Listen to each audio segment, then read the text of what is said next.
Hey gang, I'm Fahaam, your financial freedom guru. Let's turn your dreams into billionaire success stories. Now let's dive into the story of one of the most fascinating and controversial billionaires of all time.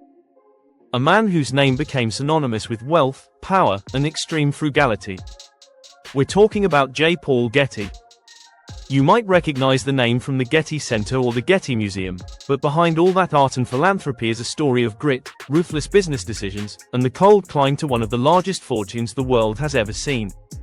Getty wasn't born poor, but he didn't inherit billions either.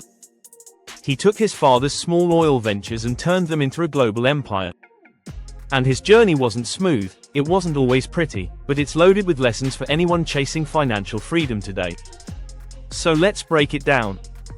J. Paul Getty was born in 1892 in Minneapolis, Minnesota.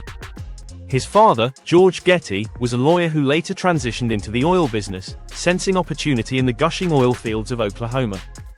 Little Paul, as he was called, grew up watching his father hustle through the boom and bust cycles of early American oil. Getty's education was elite. He went to Oxford, learned languages, and even studied art history. But he wasn't just a bookworm. He had ambition, and most importantly, he had vision. His journey into the oil industry wasn't forced on him. He chose it because he saw its potential. At the age of 21, he made his first $1 million from oil wells in Oklahoma. And this was back in 1916. Imagine making your first million back when a loaf of bread cost a nickel. Getty wasn't just investing blindly, he studied geology, took risks where others hesitated, and always negotiated hard. But what really separates Getty from most businessmen of his time was his mindset during downturns. When the Great Depression hit, most people were panicking. Getty, he was buying properties, leases, oil shares. He used the collapse as a once-in-a-lifetime sale on the American economy. He understood that real wealth is built when prices are low and panic is high. One of Getty's most defining moves came in the late 1940s when he secured a deal with King Abdulaziz of Saudi Arabia. At the time, the Arabian Peninsula was not yet seen as the oil goldmine it would become. But Getty sensed something. He negotiated a 60-year oil concession covering the neutral zone between Saudi Arabia and Kuwait. The cost? Around $9.5 million up front and another $1 million a year for the rights. A risky bet, everyone said. For years, the land produced nothing. Critics laughed. But Getty waited. He trusted the data. And then, boom. Oil was struck. In massive quantities. That field would go on to pump hundreds of thousands of barrels per day. That single deal turned Getty from a rich man into one of the richest humans in history. Getty Oil Company became a powerhouse. Not only did it refine and sell oil, but it also controlled massive reserves, pipelines, and international shipping routes. Getty wasn't just playing the oil game, he was redefining it. He vertically integrated his empire. He didn't just buy oil, he owned the land, the drills, the barrels, the tankers. Every dollar you spent on oil had to pass through multiple layers of Getty's pockets. That's how you build billionaire-level wealth. You don't sell the shovel, you own the whole gold mine. But Getty wasn't just known for his money. He was known for how he handled it. Famously frugal, almost to the point of obsession. He installed a payphone in his mansion so guests couldn't make free long-distance calls. He once delayed paying a ransom for his kidnapped grandson because he didn't want to encourage more kidnappings in the future. Cold?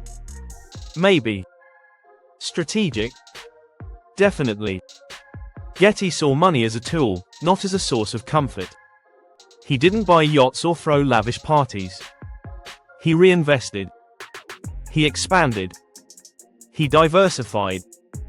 He lived by one simple rule: never spend what you can invest. And that's the biggest lesson here. Getty didn't just earn money, he grew it with discipline. He wasn't chasing luxury. He was chasing legacy. He used his wealth to build an empire, then used that empire to shape culture. The Getty Museum, the Getty Research Institute, the art collections, these weren't accidents. They were part of a vision to transform capital into culture. His name lives on, not because he was the richest man in America, but because he used his billions to influence the future. At his peak, Getty's net worth was estimated at over $6 billion. Adjusted for inflation, that's over $60 billion today. And yet, he never appeared on a yacht in Monaco or flashed diamonds in interviews. He built his legacy through strategy, patience, and relentless deal-making. He believed that every dollar has a job. And if your money isn't working, you're working for nothing. Getty's business life was filled with lawsuits, fierce negotiations, and complicated family dynamics. But through it all, he never lost sight of his goal: to become financially independent, globally influential, and untouchable by economic storms. He didn't play it safe, but he played it smart. He believed in information. Before making a deal, he would study everything: the land, the laws, the people. He was never gambling. He was calculating. The Getty story isn't about overnight success. It's not about luck. It's about being uncomfortable for a long time so you can live comfortably for the rest of your life. That's the mindset shift you need to chase true wealth. Getty taught us that financial freedom isn't found in paychecks, it's built in ownership. He owned the land. He owned the process. And eventually, he owned his time. In today's world, there are so many distractions, so many shiny objects pulling you away from your goals. Everyone wants to look rich, but Getty wanted to be rich. And more than that, he wanted to be free. Free to build. Free to invest. Free to create a future bigger than himself. That's what financial freedom is all about. It's not just about private jets and mansions, it's about control. And Getty had more control than almost anyone of his era. Now, I'm not saying you should become the next oil tycoon, but you should learn from what Getty did. He studied his industry. He took bold risks when others froze. He lived beneath his means. He reinvested almost every dollar. And most importantly, he never got comfortable. That's the energy you need. That's the mindset that turns average income into massive net worth. That's how you escape the rat race. Getty passed away in 1976, but his empire lives on. His foundations still fund research. His art collection continues to educate millions.